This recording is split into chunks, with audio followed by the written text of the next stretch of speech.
pedophile rock star Ian Watkins could have been caught and brought to justice nearly 4 years earlier if police had properly investigated reports from a series of informants.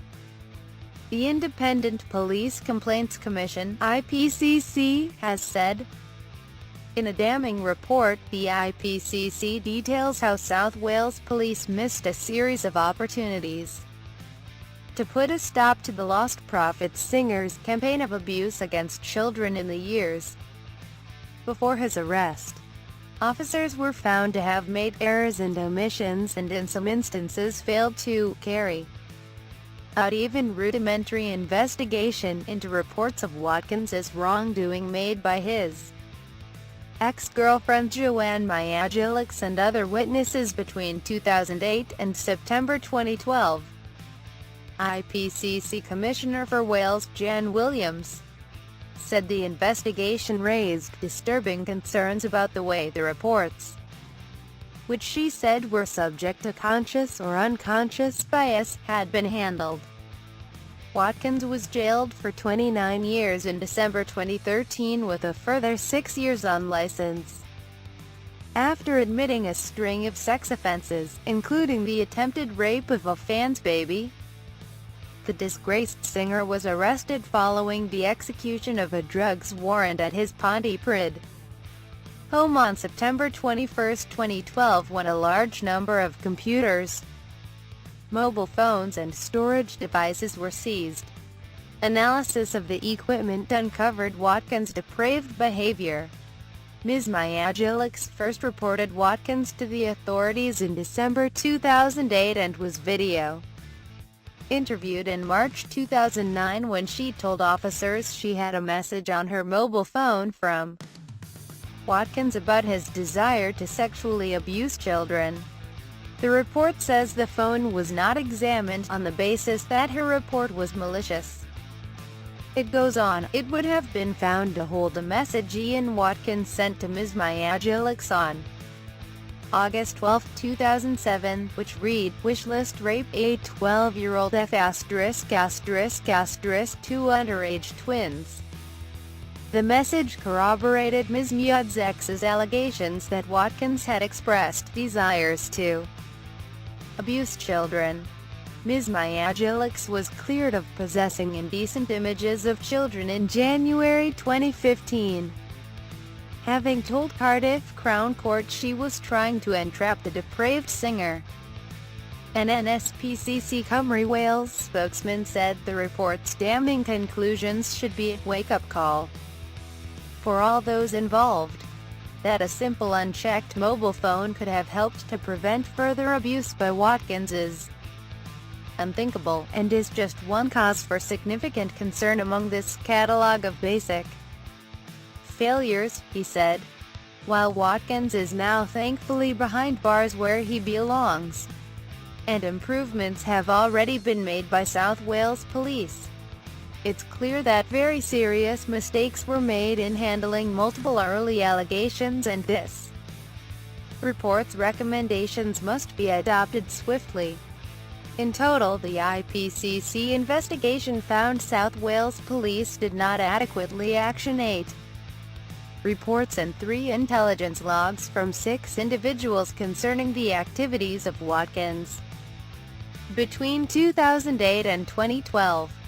Mr. Williams said some were conflated with reports made by Ms. Myagilix and were thus dismissed as lacking credibility.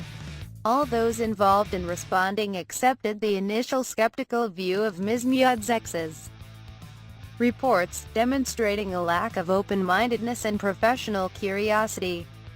This continued until the right type of complainant came along. Police officers will rarely encounter a perfect witness. It is vital that officers ensure they remain open-minded and pursue all appropriate lines of inquiry to establish whether there is any independent corroboration for the allegations being made. Other missed opportunities detailed in the report include: the IPCC found an alleged victim and her parents were not visited by officers following Ms. Myagilix's complaint in 2008. Crime Stoppers reports from 2010, and reports from 2 witnesses in that year and in 2012 do not appear to have been progressed, despite corroborating Ms. Myadzex's account. No actions was taken on Ms. Myadzex's email complaint to the ACPO inbox in 2011 that her reports had not been properly investigated. She added the investigation found no evidence to show that police inaction was a result of Watkins's celebrity, rather the assessment of Ms. Myadzex's lacking credibility.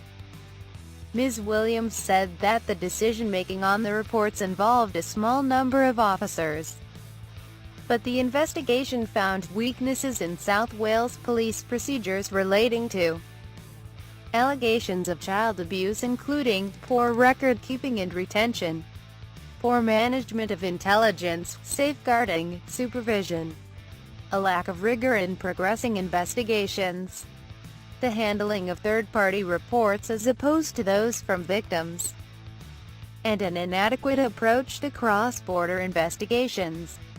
South Wales Police accepted the findings of the IPCC report, which Ms. Williams said does provide assurance to the public that if they come forward with credible concerns, they will be taken seriously and investigated thoroughly. Following the investigation, it was decided one officer had a case to answer for gross misconduct, and 2 officers had a case to answer for misconduct. At a hearing in May, Detective Sergeant Andrew Whalen was cleared of wrongdoing, and a decision has been made not to take any further action concerning 2 detective constables. In a report issued last Friday, the IPCC found that 3 officers from South Yorkshire Police would have a case to answer for gross misconduct, but as each has retired following 30 years' service, no further action can be taken. Commenting on the report, Assistant Chief Constable Jeremy Vaughan said it highlighted a number of failings, which the force entirely accepts and regrets. South Wales Police failed to listen and properly investigate information about Watkins' offending behavior. For this we are truly sorry, he said. The review, instigated as a result of Watkins' arrest, led to significant changes being made to the way we investigate crimes of this nature.